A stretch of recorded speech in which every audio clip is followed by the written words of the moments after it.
জামাত ইসলামের বিরুদ্ধে বিএনপি নেতা ইঞ্জিনিয়ার ইশরাক বক্তব্য দিয়েছেন। একটু হাস্যকর এবং মজার বক্তব্য, এবং এই বক্তব্য নিয়ে তুমুল ট্রল হচ্ছে, বিতর্ক হচ্ছে। দর্শক, ইশরাক ভাই বলেছেন, আমার অত্যন্ত পছন্দের বড় ভাই, আই রেসপেক্ট ইঞ্জিনিয়ার ইশরাক ভাই, ব্রাদার। তিনি বলছেন যে আমরা প্রয়োজনে বিরোধী দলের পতন ঘটাবো, এবং ইশরাক ভাই ভুলে গিয়েছেন যে এটা জাতীয় সংসদ। তিনি পুরান ঢাকায় বসে যেভাবে বক্তব্য দেন, তিনি বলছেন যে সংসদ নেতা হুঁশিয়ারি দিলে বিরোধী দলের পতন ঘটাবো, যে সংসদ নেতা হুঁশিয়ারি দিলে, সংসদ নেতা নির্দেশ দিলে আমরা এই করব সেই করব, এটা সংসদীয় ভাষা নয়। কারো পতন এটা সংসদে বলা যায় না, এটা রাজপথের ভাষা। তো ইশরাক সাহেব নবীন সংসদ সদস্য বুঝতে পারেন নাই যে এইসব পতন এগুলো সংসদে বলতে হয় না। এই প্রশ্ন কেউ তোলে না যে এটা অসংসদীয় ভাষা। এবং তারেক রহমান নির্দেশ দিলে, আরে ভাই, তারেক রহমান নির্দেশ দিলেন সেটা রাজপথে বলবেন, সংসদে। সংসদ কি কার্যপ্রণালী বিধি বইটা আপনি ঠিক মতো পড়েন নাই, কি বলা যায় কি বলা যায় না। এছাড়া সংসদীয় রীতি প্র্যাকটিস আছে, কাস্টমস আছে, ট্র্যাডিশন আছে, এগুলো আপনি জানেন না। এখন চারদিকে হাস্যরস এবং তোলপাড় যে সরকারের পতন ঘটাতে চায়, এরকম অনেক কথা অতীতে আমরা শুনেছি, কিন্তু বিরোধী দলের পতন ঘটাতে চায় এই কথা ইতিহাসের এই প্রথমবার আমরা শুনলাম। তবে মানুষ কোনো তাল কুল কিনারা পাচ্ছে না যে বিরোধী দলের পতনটা আসলে ঘটায় কিভাবে, এটা আমরা এখানে বিশ্লেষণ করব। বিরোধী দলের পতন ঘটানো, বিভিন্ন গণমাধ্যম রিপোর্ট করেছে এভাবে যে এবার বিরোধী দলের পতন ঘটানোর হুঁশিয়ারি দিলেন ইশরাক। তো এটা কিভাবে হতে পারবে, এই ঘোষণার তাৎপর্য কি? তো দর্শক, আসল কথা হচ্ছে জামাত ইসলামের যে উত্থান, জামাত ইসলামের যে ক্রমবর্ধমান জনপ্রিয়তা এবং সংসদীয় বিতর্কে যে জামাতের বিজয়, বিএনপির পরাজয়, এটা দেখে ইশরাক ভাই খেই হারিয়ে ফেলেছেন, বিএনপি নেতারা খেই হারিয়ে ফেলেছে, যার ফলে এখন অযাচিত কথাবার্তা বলছে। এখন এই কথা ইশরাক বলেছেন, কথার শুরু কিন্তু তারেক রহমান করেছে। কিভাবে? যেমন ফ্যাসিস্ট হতে পারে ক্ষমতাসীনরা, কিন্তু তারেক রহমান বলেছেন যে বিরোধী দলের উপর ফেসিবাদের ভূত ভর করেছে। এটা যেরকম হাস্যকর যে কখনো বিরোধী দল ফ্যাসিস্ট হতে পারে না, কিন্তু তারেক রহমান বলেছেন। তারেক রহমান অনুসারী ইশরাক ভাই তো উল্টা কথা বলবেনই, যে বিরোধী দলের পতন ঘটাতে চায়, যেটা রীতিমতো হাস্যরসে পরিণত হচ্ছে। Number one. দ্বিতীয় হচ্ছে, বিরোধী দলের পতন ঘটানো যায় কিভাবে, তার আগে বলি যে এটা কেন বলছি। ইশরাক ভাই কিন্তু রাজপথের লড়াকু সৈনিক, এবং বিএনপির মধ্যে অল্প কয়েকজন নেতা যাদের মধ্যে ডেলিগেশন ছিল, এবং যারা আওয়ামী লীগের সাথে কোনো কম্প্রোমাইজ করতে রাজি হয়নি, তাদের মধ্যে একজন ইশরাক। বিএনপির অনেক নেতা ইনক্লুডিং মির্জা আব্বাস, তারা আন্দোলন বিক্রি করে দিয়েছেন, খালেদা জিয়ার ডাকে রাজপথে নামেন নাই, আওয়ামী লীগের সাথে লিয়েজু করে চলতেন, মাঝে মাঝে কেউ গ্রেপ্তার খেলা খেলতেন, ইচ্ছা করে গ্রেপ্তার হতেন, ইচ্ছা করে ধরা দিতেন, এরকম অনেক ঘটনা আমরা দেখেছি। কিন্তু ইশরাক ভাই কখনো এরকম করেননি। ইশরাক ভাইয়ের নীতি ছিল অসাধারণ। কি সেটা?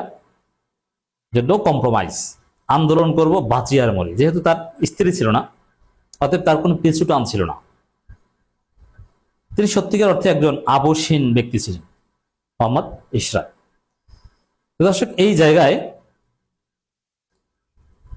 এত চেষ্টা করেছেন ইশরাক, মার খেয়েছেন, ছাত্রলীগ আওয়ামী লীগের সাথে লড়াই করেছেন, জেল খেটেছেন, কিন্তু সফলতার মুখ দেখেন নাই, পতন ঘটাতে পারেন নাই। ইশরাক ভাইদের যে ডেডিকেশন, তাদের যে সাহস, তাদের যে চেষ্টা, তাতে ইশরাক ভাইরা আওয়ামী লীগের পতন ঘটাতে পারবে এবং সেটা সেলিব্রেট করবে, এটা তার প্রাপ্য ছিল। কিন্তু দুঃখজনক, আওয়ামী লীগের পতন ঘটানো এটা তার পক্ষে সম্ভব হয়নি, যার ফলে এখন দুধের স্বাদ গোল দিয়ে মেটাচ্ছেন। যে এত কষ্ট করে কারো পতন ঘটাতে পারলাম না, পতনটা ঘটেছে ছাত্রদের হাতে, এবার আমরা জামাতের পতন ঘটাবো। পতন ঘটানোর স্বাদ নিতে চান, কারো পতন ঘটানোর যে স্বাদ, ভালো লাগা, এটা ইশরাক ভাই প্রাপ্য, কিন্তু তিনি পাননি। এখন জামাতের পতন ঘটিয়ে সেই স্বাদ এনজয় করতে চান। এটা হচ্ছে একটা কারণ, এটা সাইকোলজিক্যাল কারণ। দ্বিতীয় হচ্ছে যে বিরোধী দলের পতনকে আসলে ঘটানো যায় গেলে কিভাবে? হ্যাঁ, বিরোধী দলের পতন বলতে যদি সরকার এবং বিরোধী দলের মধ্যে তুমুল দূরত্ব তৈরি হয়, দূরত্ব তৈরি হওয়ার পর জামাত যদি দুর্বার আন্দোলন করে, আন্দোলনের একটা পর্যায়ে যদি জামাত সংসদ থেকে পদত্যাগ করলে বা বিএনপি জামাতকে ইরিটেট করতে করতে করতে যদি সংসদ থেকে পদত্যাগ করতে বাধ্য করে যে জামাত আর সংসদে আসবে না, সংসদে না এসে জামাত রাজপথে আন্দোলন করবে, এরকম কোনো কাজ যদি জামাতের মাধ্যমে করাতে পারে বা জামাতকে করতে বাধ্য করে, তাহলে তো জামাতের আসনগুলো শূন্য হয়ে যাবে, তারপর এগুলোতে উপনির্বাচন হবে। এটাকে বিরোধী দলের পতন ঘটানো বলা যেতে পারে। তো বিরোধী দলের পতন এভাবে ঘটানো যায়, বিরোধী দল পদত্যাগ করে। যেমন বিএনপি কিন্তু বিরোধী দলে থাকতে পতন ঘটেছিল। 18 সালের যে রাতে নির্বাচন, সেই নির্বাচনে বিএনপির অনেক সংসদ সদস্য নির্বাচিত হয়েছিল, 6 জন। সেই 6 জন কিন্তু 4.5 বছর পর তাদের পতন ঘটেছিল। তো বিরোধী দলের পতন ঘটার ইতিহাস বিএনপির রাজনীতিতে আছে। তারা যখন বিরোধী দলে ছিল সর্বশেষ, তখনই তাদের পতন হয়েছিল। এবং বিরোধী দল সংসদ থেকে যদি আউট হয়ে যায়, তারা যদি চলে যায়, তাদেরকে তারই দেয়া যায়, তাহলে ওটাকেই বিরোধী দলের পতন বলা যায়। বুঝতে পারছেন? আসলে ইশরাক সাহেবরা ওই আওয়ামী লীগের পতন না ঘটাতে পেরে এখন জামাতের পতন ঘটিয়ে একটু মজা নিতে চান, এছাড়া কিছু না। মুক্তিযুদ্ধ বিষয়ক প্রতিমন্ত্রী ইশরাক হোসেন বলেছেন, আপনারা বিরোধী দল যদি আমাদেরকে পতনের হুমকি দেন, তাহলে বিরোধী দলের অবস্থান থেকে আপনাদেরই পতন ঘটানো হবে ইনশাআল্লাহ। এটা কোনো কথা না। হ্যাঁ, আর প্রথম কথা হচ্ছে সংসদে জামাত কখনোই বিএনপির পতনের কথা বলেনি, বরং কোঅপারেশন কথা বলে। আর সংসদে কারো পতনের কথা বলা যায় না। অতএব এই বিষয়টা এখানে উত্থাপন করাটা ইশরাক সাহেবের অদূরদর্শিতা এবং মেধার অভাব, বোঝের ভুল, যে এটা সংসদে ডিল করার বিষয় না, নাম্বার 1। দ্বিতীয় হচ্ছে, যদি এটা রাজপথের পার্সপেক্টিভ আমরা বিশ্লেষণ করি, ঠিক আছে রাজপথে বলেছেন, আমরা ধরে নিলাম যে ওটা সংসদ না, ওটা রাজপথ, তাহলে তিনি বলবেন যে আমাদেরকে পতন ঘটাতে পারবে না, কোনো শক্তি বিএনপি সরকার পতন ঘটাতে পারবে না, এমন শক্তি কারো নাই, এগুলো বলতে পারেন। কিন্তু বিরোধী দলের উল্টো পতন ঘটাবো, এ ধরনের কথা বলাটা রাজনৈতিক শুভবুদ্ধির পরিচয় না, এবং রাজনৈতিক জ্ঞান এবং রাজনৈতিক ম্যাচুরিটির অভাব। এই জন্য ইশরাক ভাইকে বলছি যে আপনি বলবেন যে আমাদের পতন কেউ ঘটাতে পারবে না, কোন শক্তি আওয়ামী লীগের মানে বিএনপি সরকার পতন ঘটাতে পারবে না, যেরকম আওয়ামী লীগ বলতো ওইভাবে বলবেন।